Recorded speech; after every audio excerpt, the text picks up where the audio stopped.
Hi, everybody. My name is Shimri Winters, and today we'll discuss how to ace the MBA interview. So let's get on with it. You can write your comments on YouTube. This is a live session, and I'll actually be viewing your comments all the time. And at the end of this session, we'll go through all your comments, and hopefully I'll manage to answer some of your questions. So let's get started. Just a bit more about myself. My name is Shimri Winters. I head the Aringo strategy team. I'm also an undergraduate in computer science and a London Business School MBA. After my MBA, I was asked to be in the admissions committee of the London Business School, and I used to interview candidates for the London Business School for about 7 years. So I've interviewed tens of candidates to the London Business School and have been working in prep ever since. So that was me. This is my only marketing slide. I work at Aringo. Aringo are very good. We help candidates get into top 10 MBA programs. Check us out on aringo.com. That was my marketing slide. I'm very good at marketing. Okay, let's talk about what we wanted to talk about today. So again, the topic of today is how to ace an MBA interview. Now, just I have one slide that actually explains what is an MBA interview. I think we should just check that out, and so we're all on the same page. And then basically, when I thought about this presentation, I thought about three big elements, which are before the interview, during the interview, and after the interview. I think that makes sense. But we'll also go through, a few specific interview questions. And I've also seen some mistakes done, so I just wanted to point them out. And basically, I want to answer questions. So I'm going to try and do this session quite quickly. I'm going to try and talk very quickly, so you get out a lot of it. And let's get to it. So just so we're all on the same page, what is an MBA interview? Okay, so if you've reached this kind of stage, I'm very excited if you did. This means you've sent an application to an MBA program. They have screened your application. It was appealing to them. They liked it. And they've decided to invite you for an interview. Now, some schools have 15, 20% interview rate. That means it's very hard to receive an interview. Some schools, very few schools, might interview 100% of the candidates. Okay, Kellogg is a good example for a school that interviews nearly all applicants. And Stanford and Harvard are schools that don't interview many candidates and don't accept many candidates. So that would be, two scales. So, but usually if you have a good application, I do expect you to get an interview. And you can consider this as the second stage of your candidacy to a business school. Now, a lot of people ask me, okay, so is this the decisive stage? That means if I've passed the first stage, is it now a clean sheet? Is this now 100 points, 0 to 100? Yes, no? The answer is mixed. Basically, if you've been screened and you have a very good interview, yes, you'll get into the business school. It's as simple as that. And if you've had a very bad interview, you will not get into your MBA program. Okay, so it's also as simple as that. The problem is there's a lot of people in between that have had quite a good application, not the best in the world, but it's quite good, and quite a good interview. And then the mixed score might get them in, might not get them in. So the interview is 100 if you do a very good interview, or 0 if you do a very bad one. But if you have something in between, you might get in, you might not get in, and it really depends on how well you did in both those stages. I think it's very important to look at who interviews you. You can't choose this, but the school will choose it for you. Some schools during some rounds they will interview you. So admission committee members from the school, for example, Harvard, they will usually come and interview you. Again, in these COVID days, it might be online or it might be face-to-face, that can change. But again, I think that doesn't make the interview any different. What makes it different is who interviews you. So it can be an admission committee member, ADCOM. It can be a second-year student. In some schools, second-year students interview. And in most top MBA programs, I would say that alumni are the interviewers. Okay, so And that can really make the interview different, because if it's a second-year student that's never interviewed before, he or she might have a certain style of interviewing.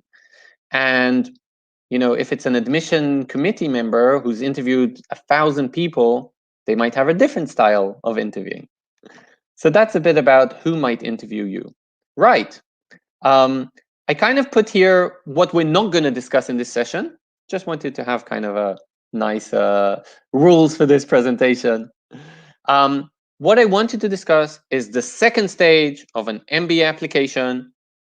Basically, you've been screened for an interview. The interview is a face-to-face interview. Okay, it might be over Zoom, it might be on campus, it might be off campus, but it's a face-to-face, one-on-one interview. I'm not going to discuss different types of interviews. For example, a lot of the schools have added another stage. It might be after the application, it might be after the interview, it might be before. There's different schools are playing with this, which is called the video interview. It's also a lot of fun. You get kind of 1 minute and you kind of record something.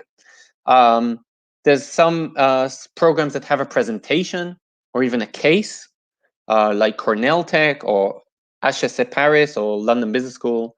Wharton have a team-based discussion. So I'm not going to discuss all these. I'm just going to discuss the very straightforward MBA interview. Again, I'm just reminding you, you can write your comments. This is a live session, and I will be answering them at the end of this presentation. Right, so remember we said we'll discuss 3 main stages: before the interview, and after the interview. Right, what do you do before the interview? So you receive the interview, yay! I need to put my party hat on, yay! Very exciting, okay? But now, we also have to pass the interview. First of all, I know it sounds strange, read the email you will receive from the school. Why? Some schools send your entire application to the interviewer, some don't. Some schools will tell you you have to schedule your interview within 48 hours or within 7 days. Some don't. Some will say, click here, okay, to schedule an interview. If you click there in 2 weeks, you might not have any more slots. If the school says you really want to have an interview within a week, they might know that the interviewer might be busy. Okay, so first of all, read the instructions. Sometimes you have to send your CV to the interviewer, for example. Obviously, whatever the instructions say, do. If it says schedule the interview, which it usually does, then schedule the interview. Okay, this sounds a bit strange, and I actually suggest doing this before the interview. A lot of the interviewers will Google you.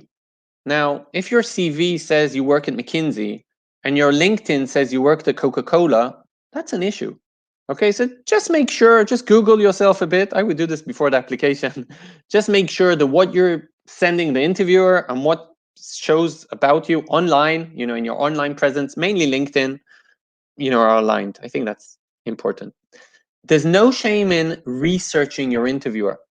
A lot of people, I ask them, okay, who's interviewing you? And they tell me, oh, it's, Dan and Dan Smith, MBA 2010. And I say, great, like, what do you know about him? They say, nothing. So I say, have you checked their LinkedIn?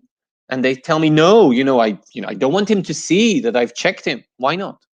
Okay, so when I meet someone for any business transaction, I Google them. Why not? So it's absolutely fine to LinkedIn someone to check them out. Don't send them hearts on Facebook, but you can check them out. If you work with a Ringo, with someone else, obviously we have a lot of intelligence reports about a lot of interviewers. Okay, we know a lot of the interviewers, so we can tell you some things about them. So it's fine to do some kind of check. If you know people who know them, I think that's important to kind of understand. Did they go together to their MBA if they're alumni? Did they go to the MBA with a partner? Where were they working before? What's the common grounds that both of you have? Are you both lawyers, accountants? Did he do a transition into private equity like you want to do? So it's fine to research the interviewer. Obviously, we've done all that. Let's start preparing for the interview. And we'll discuss that in the next slides. So think about any questions they may ask you, and either the common questions or something very specific about your profile. If you were the world champion in bowling, I think they're going to ask you about that. So be prepared. Okay. I'm just again looking at the comments. If anyone wants to ask any questions or comments, just ask me on the chat, and I'll be answering them at the end. Let's keep on. Okay, so let's move on and actually go into some general tips. They're all, I said they're obvious, but so let me give you an example. Last year I had a candidate, just to say to tell you the truth, he was out of the country when he got the interview result. So he knew he has an interview. It was for Chicago. And he sent his interviewer an email saying, "Hi, I'm very excited about the interview. I can see we need to do it in the next 3 weeks. Can we do it on Friday, the 5th of February? I'll exaggerate, between 10 and 11. Okay, no. You're the interviewee. Respect the interviewer and their time. You can say, I'll be out of the country next week, or I'm very busy with a project. Can we make it the week after? Okay, the following week, I'll make myself available anytime, just not this week. That's legitimate to say. But you can't just say, can we do it Friday next week at 10? No, I mean, respect the interviewer. Obviously, don't be late and turn your cell phone off and distractions. I just did an interview prep this morning with someone. His internet stopped in the middle. Obviously, this was a prep session. And that happens. Then he moved somewhere. I could hardly see him. The lighting was very bad. Again, this was via Zoom. And there was a dog barking. Okay, so I know it sounds silly, but just check those things out. Get there on time. If it's via Zoom, don't be late. We'll talk about how to answer questions. I really don't like people who talk too much. Okay, if I ask a question, just answer the answer. Okay, it can be 1 minute. We'll talk to some questions that might take even 3 minutes, even 4. But just talk to the point. Be brief. Another thing is be positive. You'll be surprised, but a lot of times you can use negative words, and these will have an impact. Okay, so if you use negative words, for example, well, I'm not very good at that, and I want an MBA because I really feel I don't communicate very well, that's not very good. But if you say, I want an MBA because I want to strengthen my communication skills, or I want an MBA because I want to strengthen my analytical skills, that sounds differently. A lot of people kind of, I won't say lie on MBA applications, but they bend the truth quite a lot. The problem is it might pass kind of the first screening, but then there's an actual interview. And, it's going to be very hard for a 25-year-old to say he's been working 15 years at Shell. So, be truthful. If I catch you lying on an interview, that's it. You're done. So, your stories have to make sense. And, I hope they're true. Obviously, give examples. Okay, don't just give me, 1 or 2 bullets. Give me examples of the questions I asked. And of course, be prepared. Now let's go through some of the questions. Again, I'll show you our big 9 questions, which are the most common questions. The big 3 are also, are the most important, which is why MBA, why our specific school, and why do you want an MBA now? These are very important questions. Okay, let's look at the common questions. Okay, so again, let's just look at the common questions. And by the way, I usually don't answer many comments during the interview, during the presentation. I can see you starting to write some comments. Keep writing them. I will answer them. We don't have a lot more slides. We'll be done with the presentation in 10 minutes, and then I can just answer any comments you have.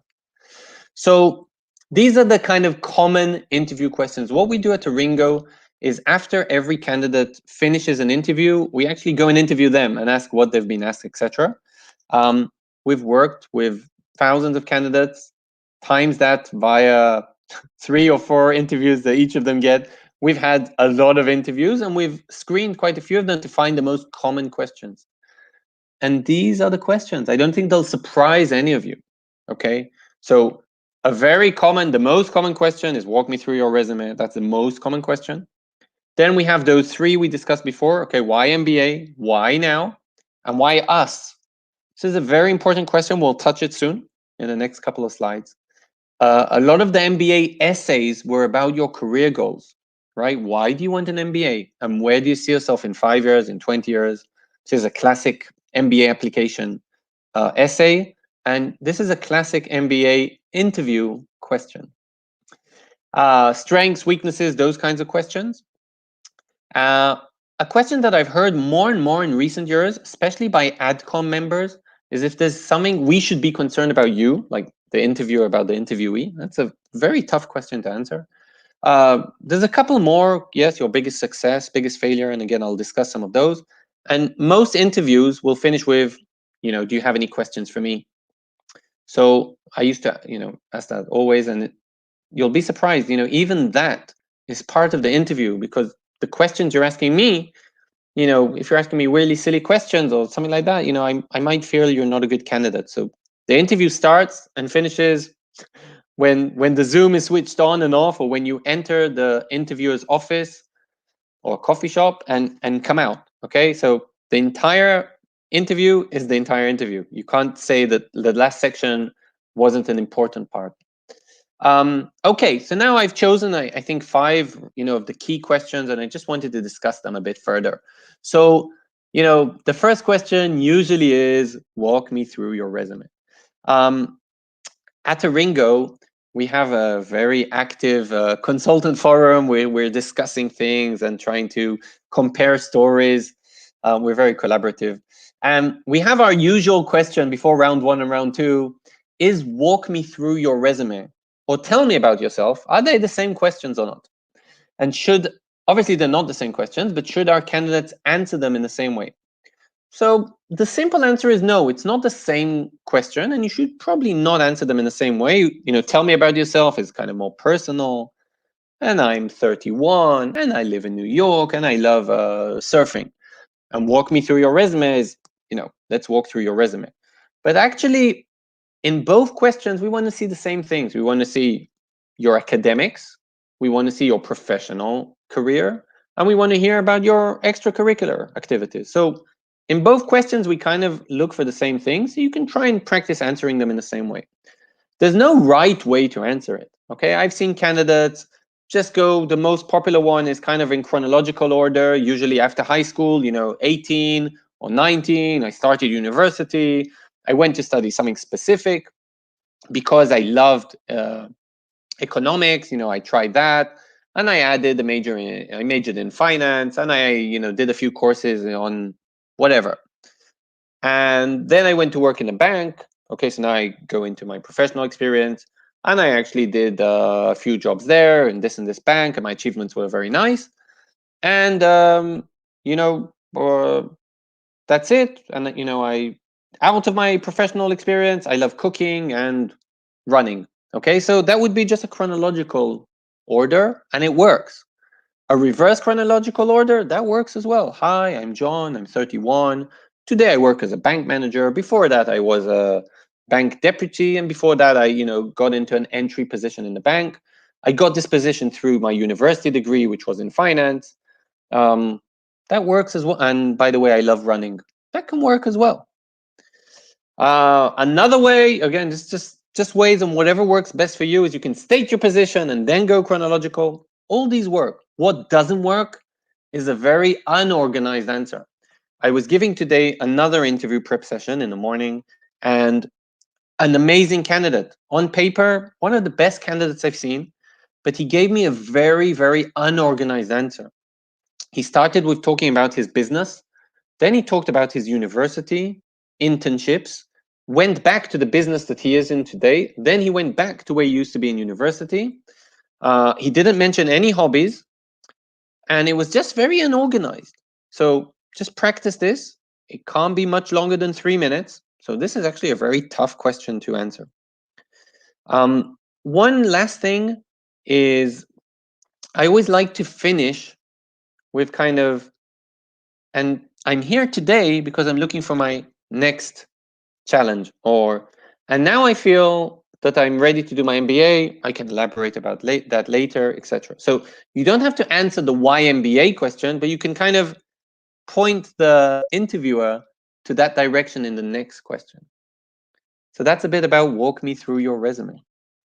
Okay, it's not an easy question to answer, I have to admit. Okay, why MBA? So if that wasn't an easy question to answer, first of all, this should be an easy question to answer because you're here. You made a huge investment, money, time, GMAT, GRE, applications. You're here today interviewing face-to-face, Zoom, and this is, you've made the investment and there must be a reason. You didn't just apply to an MBA because you thought, oh, that's fun, let's apply for an MBA. So again, just practice your answer. It's very important to be structured in all the various answers. In this answer, it should be quite simple. There might be kind of very general reasons that are, the same for anyone. And there might be some very specific reasons for you. So what would be a general reason? An MBA is a master in business. I want to learn business. Okay. I want an international network. I live in India. I want to go to the US and have an international network. These are, pretty obvious, and they're right. Don't be worried about answering an obvious question. But also look for one or two specific things for you. For example, I want to learn more about real estate investments, or I want to learn more about supply chain management. Okay, that's something very specific to you and that you want to get out of this specific MBA program. Okay, this comes very nicely to why us. Okay, so after I used to ask, walk me through your resume and why MBA, I used to say, oh great, so why London Business School? And a lot of people might answer this already in the why MBA, and that's fine. And if they didn't, the interviewer might ask. And this is very important to show the interviewer that you've done research about their school, that you really want this specific school. Now, I don't want to lie, but if you're going to say, or if the interviewer might think this isn't your first or second priority, it's going to be very hard to get an acceptance letter. So you really have to be motivated about this specific school. You have to know plus minus one or two clubs, one or two professors. Okay, you kind of have to know about the school. It really helps if you speak to alumni or students and can do some online research and say, yeah, well, London Business School, it's easy because, I want to work in finance, and London as a location, is one of the best, finance hubs in the world. Specifically at LBS, there's 22 electives all about finance. And I want to learn with Professor Kostas Markides about innovation within financial organizations. So if you can answer something like that, wow, of course you want London Business School. So, you have to study that you have to manage to answer that for every single application that you have and every single interview that you'll get for the school. This is a very tough question that I've also seen, and it's a shame because you can actually practice for it. And it's, what's your biggest failure? Or what's your biggest achievement? Or tell me about something you're really proud of. Or when did you get negative feedback from your manager? Okay, or even what did you do last month at work? So all these questions can actually be answered with the same story, okay, with the same case. The problem is I usually see answers which are not structured, okay? People might tell me, oh, well, what a week it was, but in the end it was good because we won a very big contract. Yes, and? So this guy gave me the result, which is amazing. He told me he worked very hard, but I don't know anything about it.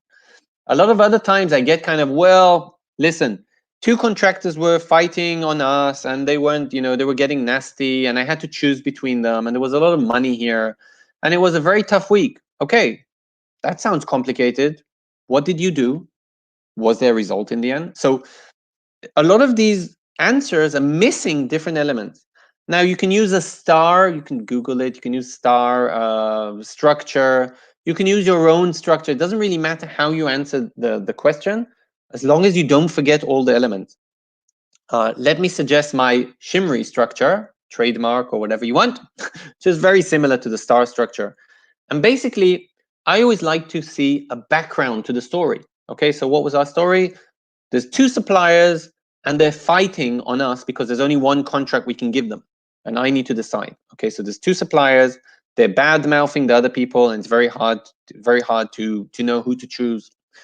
What's the complication? Well, I can only choose one. I've been given 3 days to do it, and I don't have enough support in my organization or enough technical knowledge to actually verify which product is better. Okay, what did you do? Missing a D, but what did I do? Well, I didn't have a lot of technical knowledge, but I went quickly and I studied the exact 5 elements that our system needs. Or I went to get some help from different departments. Or I outsourced someone to help me with this decision that had more technical or business or different knowledge. Okay, so that's what I did. Or I reached out for help. Or I just did a very long Excel with pluses and minuses, pros and cons, whatever. Okay, you work somewhere, you probably know what you do. Okay, so I did something. And what's very important in every story is the result. And I actually emphasized here and said quantifiable result. The result can't just be, and it went really well. No. How do you quantify a good result? Well, money. There was some kind of sale.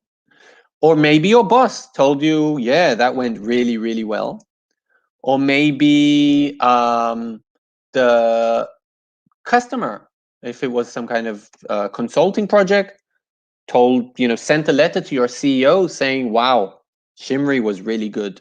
Okay, so there might, hopefully was some kind of quantifiable result. Obviously, if it was a failure story, the result wasn't necessarily very good. Sorry to hear. And we lost the contract. Okay, or our sales declined by 10%. This is a failure. Still, if there was some kind of failure, what did you learn from this? Okay, and I learned to always ask for help on time, and I learned to bring the team. I learned not to make decisions without involving higher up managers or without involving the technicians that need to press the button or whatever. Okay, but you must have learned something, and hopefully today you're better at that failure that happened.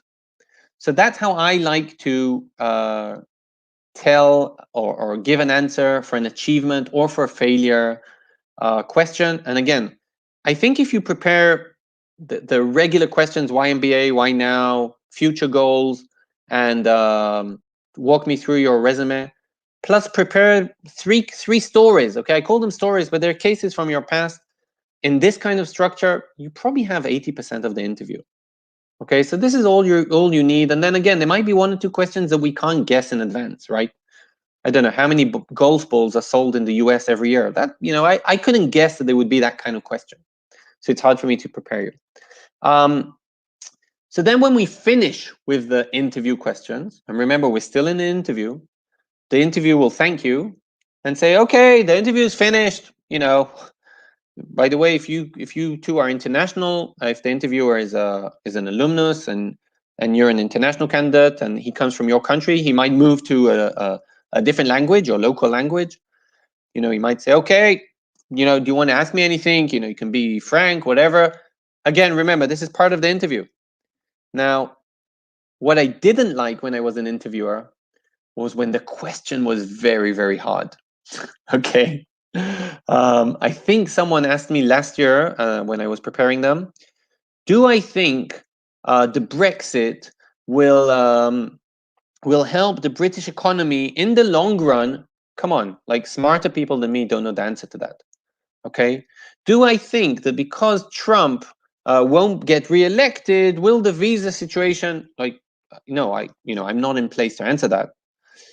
What I can answer you is maybe if I'm an alumnus from the school you want to get into, I can tell you about my experience. I can give you some tips. If I'm from AdComs, same thing. I can give you some tips about the school. If I'm a second-year student, I can tell you where the best clubs are. I can tell you where students live.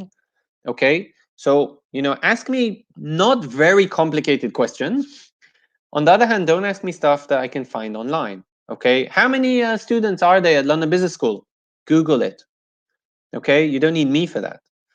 Okay, so you can Google some things. Okay, but I really want to open a new club. Is that something that students can do? That's a very good question that you won't find on Google. Okay, so don't ask too difficult questions. Prepare these questions in advance and align them to whoever is interviewing you. Because if the interviewer is an ADCOM, an admission committee member, they didn't necessarily do an MBA. So why would they know what is the toughest class in an MBA? Or how can they tell you about their personal story from the MBA if they didn't take the MBA? And on the other hand, if they're a second-year student, it might be a bit touchy to ask them, okay, how easy is it to find a job at the end of the MBA? Maybe they're still looking for a job. So try and align the questions to whoever's interviewing you.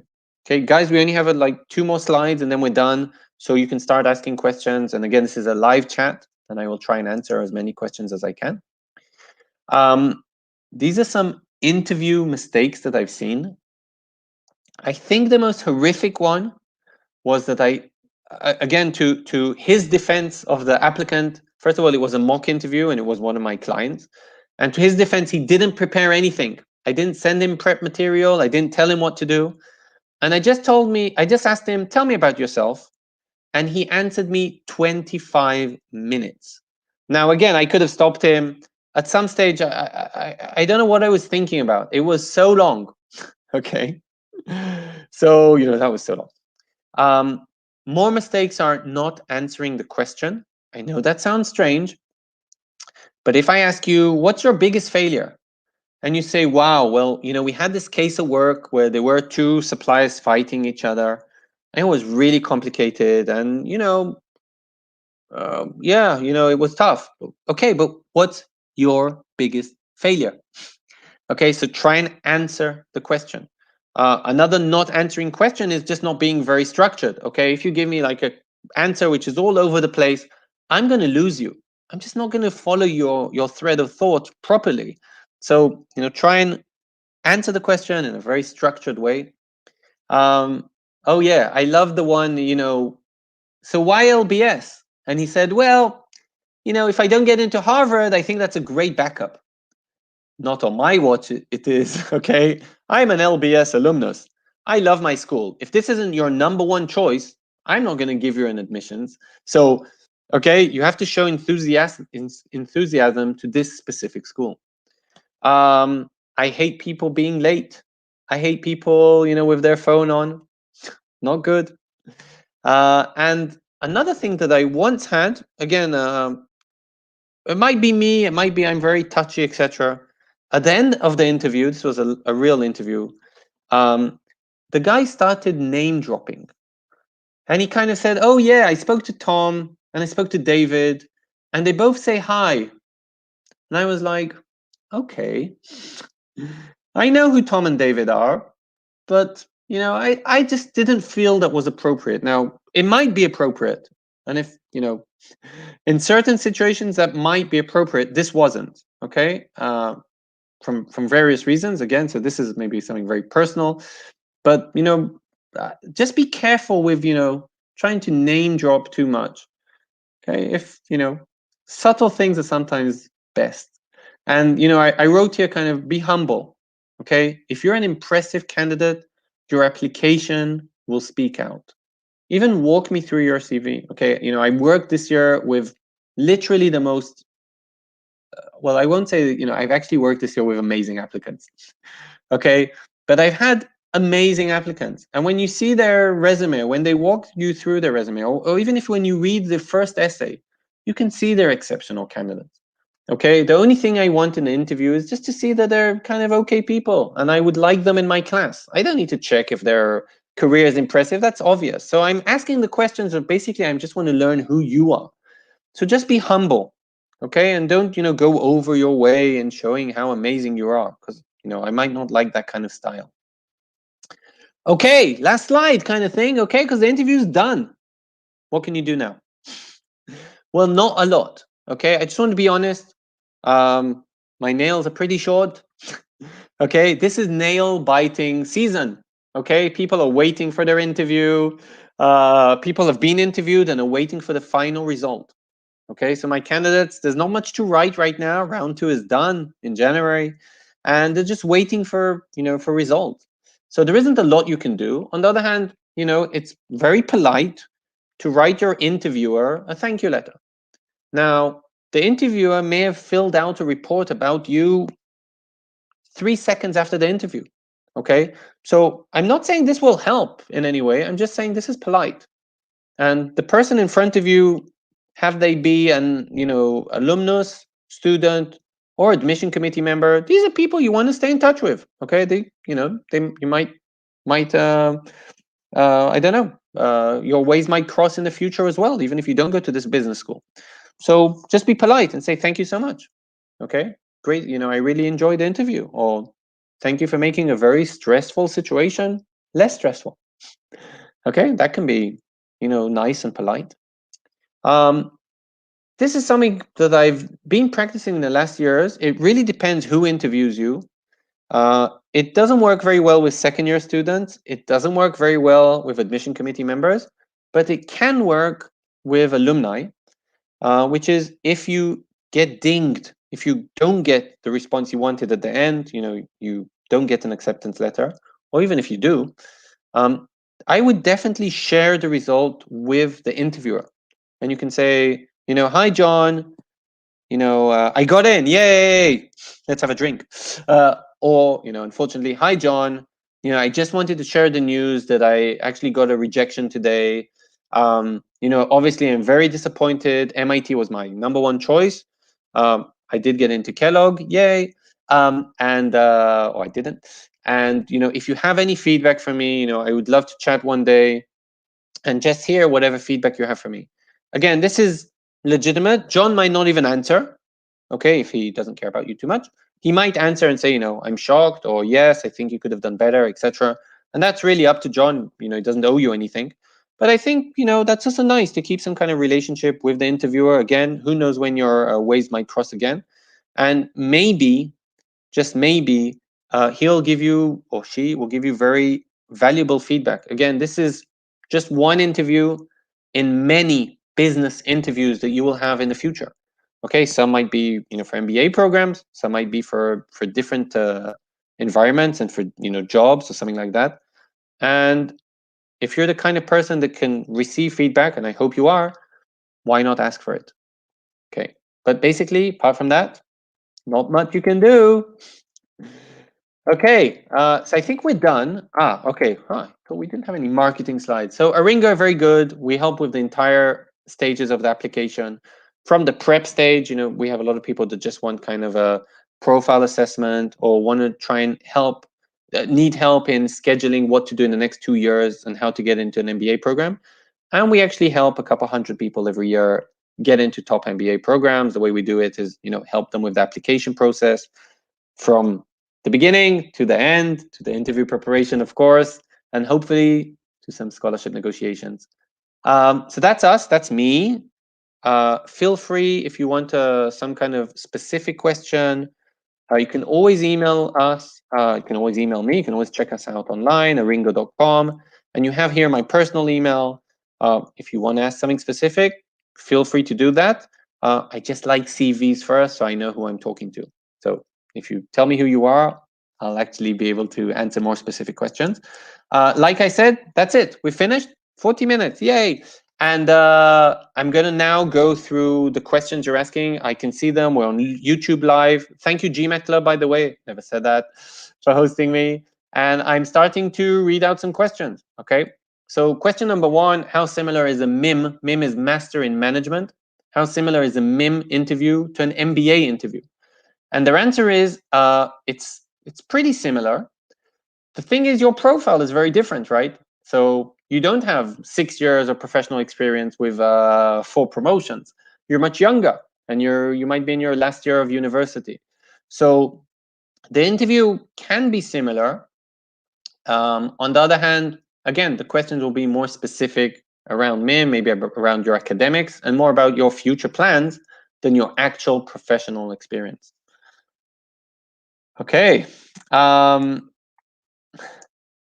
Someone's asking, do we help candidates that have opted to take the GRE instead of the GMAT? Of course.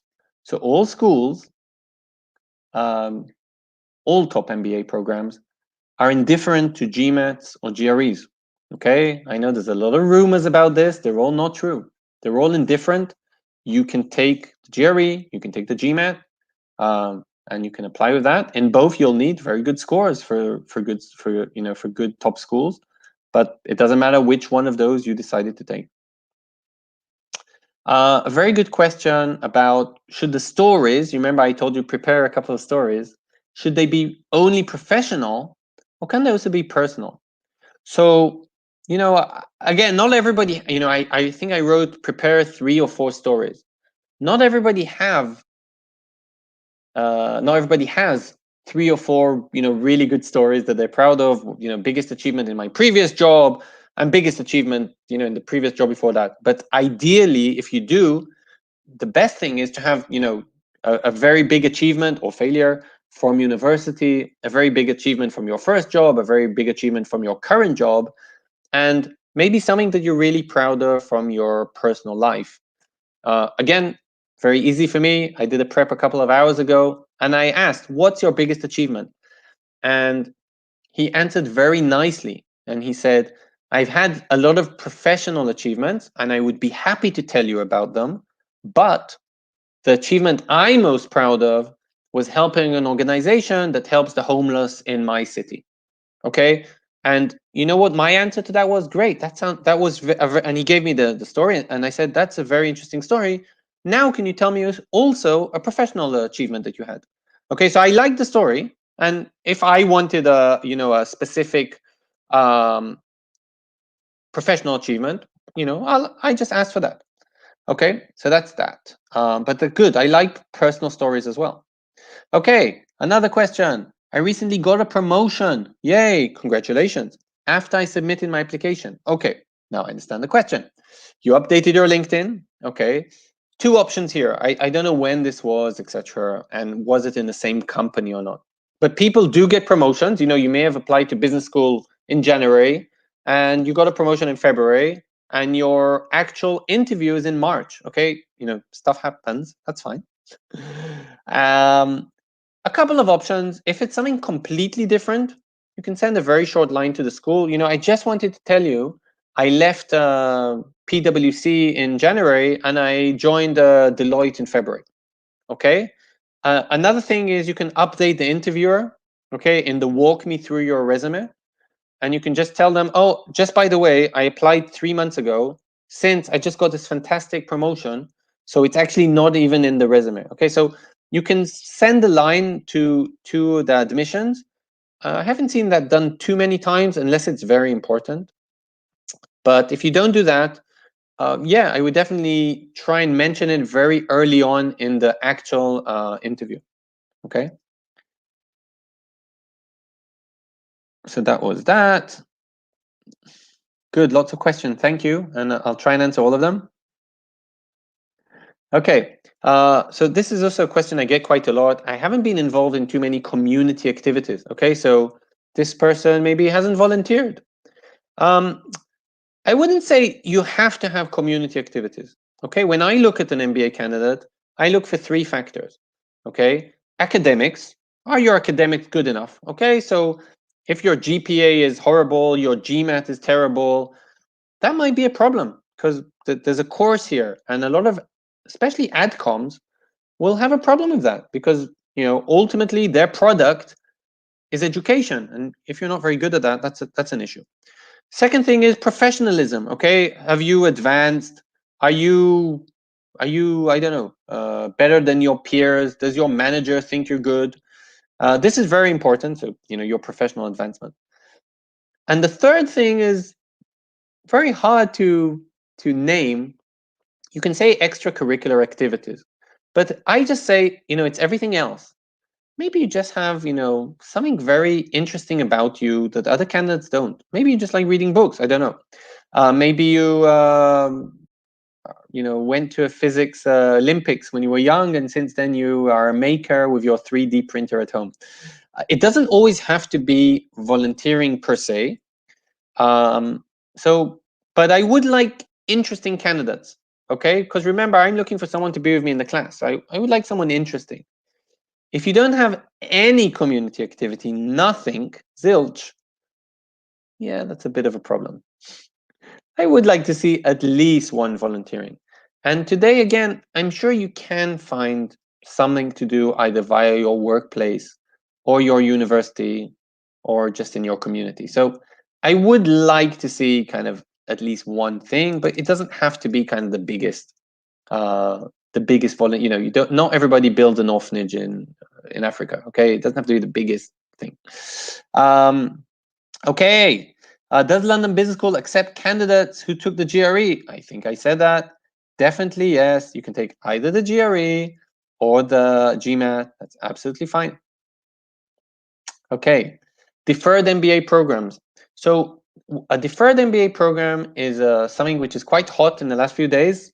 Many schools are offering this in the US. To name some, Harvard, MIT, Columbia, Chicago, Wharton, Stanford, Darden. Those are just a few. And what it means is you apply at the last year of your undergraduate degree.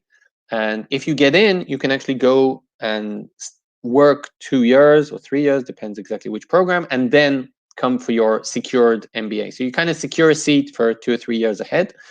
The interviews are very similar in one way. On the other hand, you don't have a lot of experience because you're young, you're still in university. So they're actually also similar to the Master in Management program, which is similar to MBAs, just people with less experience. So again, I'm not going to interrogate you 5 questions about what you did in your professional experience because you only have 1 year of professional experience or even less. I will ask you a lot of questions about, you know, your internship and about university and why you want an MBA in the future, etc. So that's a bit about the deferred MBAs. How can you increase your chances of getting a scholarship? Okay, that's a good question. So I'm going to drink from my tea a bit. So MBAs are really expensive. You may have noticed. How can you get a scholarship? Well, the best way and the simplest way is, which is going to be very difficult, is having a very good application.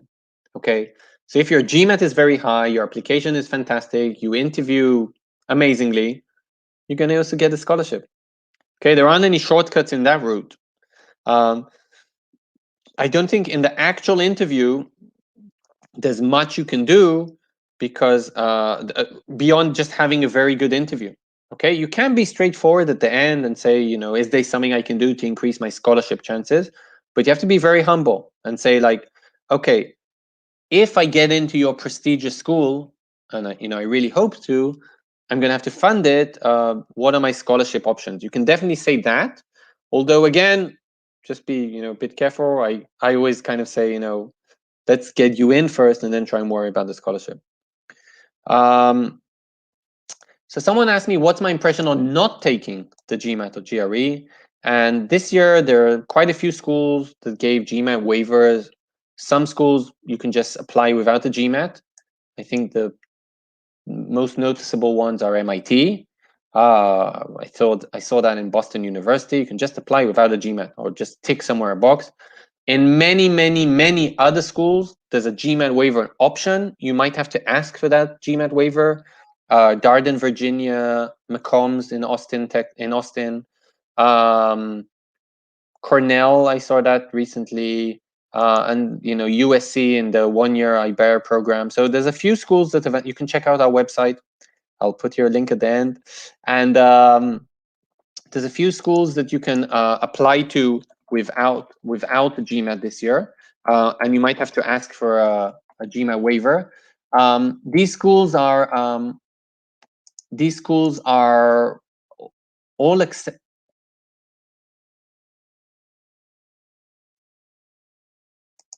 Sorry, I managed to press something by mistake. These schools are all accepting candidates without GMAT. How many candidates will they accept? What are your exact chances? I don't think the schools actually know this yet. So we've had a couple of candidates in round 1 get into MIT with no GMAT. Okay, so this is, by the way, I'm just adding now at the bottom here, No, I'm not adding now, but I'll ask GMAT to add at the bottom here a link to programs without GMATs. Okay, so I just can't see how I do it, but I'm sure GMAT Club will do it, or with GMAT waivers. And we've had some successes with this, but obviously if you have a 750 GMAT, report the GMAT. So do you have a chance without a GMAT? Yes. By the way, this is just this year, one-time offer. It won't return again, only because of COVID. But again, you have to have kind of a reason in most schools why you didn't take the GMAT. And if that works and your profile is great, you have a real chance. And again, I've seen a couple of our candidates get in this year into USC. MIT, we're waiting now for a few Cornell and Darden candidates and lots of MITs that applied without a GMAT. So, stay tuned. I'll let you know at the end of the year what the success rate was. But it's definitely happening. But only this year. It's not going to happen next year. Are there certain academic requirements? Yeah. But you can definitely, let's say I think this is what you're asking. Let's say your GPA isn't very high. Okay, how can you overcome that? Have a high GMAT. Let's say your GMAT isn't very high. How can you overcome that? Have a very good application. So if you look at our logo, GMAT below 720, you can get in. It's because there's a lot of ways to overcome specific hurdles in the application, like a low GMAT or low GPA. Right. Wow, lots of questions. I like it.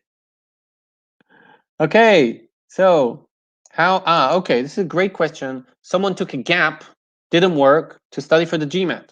Okay, how can he, explain to the school, I haven't been working for half a year because I've been working on the GMAT?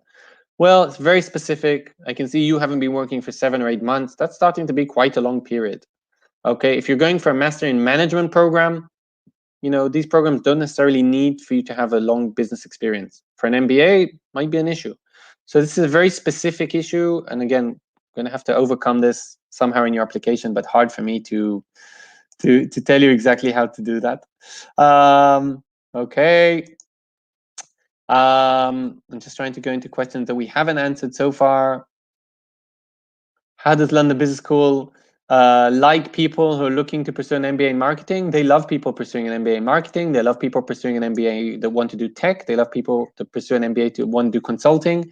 They're looking for a varied class, okay, with lots of people from, diverse backgrounds and diverse industries. So marketing is great. So again, if my GPA is low, I think I kind of answered that. What do you do? Answer a high question. A high answer, sorry. Yeah. Score a high GMAT. Okay, don't answer a good question. Score a high GMAT. If the GMAT is low, if your GPA is low, and if your application is terrible, you're not going to get in. Okay, so the 3 elements, get 2 out of 3, and you have a better chance. Is 3.0 or 3.3 considered low? No, that's considered fine. Okay, so I think a lot of schools might not give exact numbers for the average GPA, but you can sometimes look at class profile and you might see 3.5 or 3.4 or 3.6 as a average. But again, it doesn't say were the people learning history, where the GPA might be high, or were they learning mechanical engineering, where GPAs are a bit lower. So I'm less concerned if you scored 3.2 or 3.4. First of all, I would like to know what place you were in the class. And second of all, again, it really depends on the rest of your application. I'm not worried if you scored 3.3 or 3.0. Okay, if you scored 2.1, that's a bit low. And then you might want to explain that in your optional essay. But if it's above that, just score a good GMAT, have a good application, you should be fine. Do interviewees hold a similar chance at admission before the interview? Well, I kind of mentioned this, and that's a great question. So if you go to a school that screened you already, and they checked your application, and they moved you up to the next stage, and now it's an interview. If you have the best interview in the world, you're going to get in. Period, exclamation mark, you're in. If you had a bad interview, you're out. Now, if you've had a mediocre interview, let's say I need to mark you from 1 to 5, and I give you a 3, okay, now they might go back and see, how was your application? Because there might be another 500 threes, but only 200 seats. So it's a tough question. Okay, so do all interviews go in with the same chance? Kind of, if they do a very good job, and kind of if they do a very bad job. The question is, if you're kind of in the middle. And again, roughly speaking, very roughly speaking, you have a 50% chance to pass the interview. Okay? Except maybe Kellogg, where they interview all candidates. But if they've already screened you, roughly speaking, some schools have a much higher chance and a much higher acceptance rate, and some have lower. Roughly speaking, you have around 50% in every interview. And we're nearly there. Okay, 3.3, we talked about that. Okay, executive MBA interviews. First of all, reach out to me if you want, and we can discuss executive MBA interviews separately. They are a bit different, usually conducted by admission committee members, and they're looking for 2 or 3 different areas. Okay, for example, do you have time for the program? Because you're at work, you're a senior, and do you have enough time for the program? Are you committed to the program? Is your workplace supporting you, not necessarily financially, but time-wise? So there's different aspects in executive MBA interviews. We have our executive MBA team of 4 people, and definitely reach out and I can send you a bit of material for that.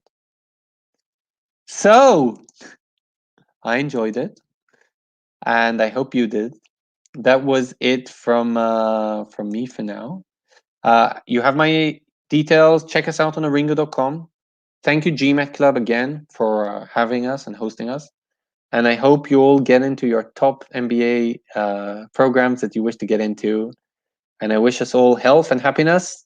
So thank you and have a great day. And good interviewing. Bye for now.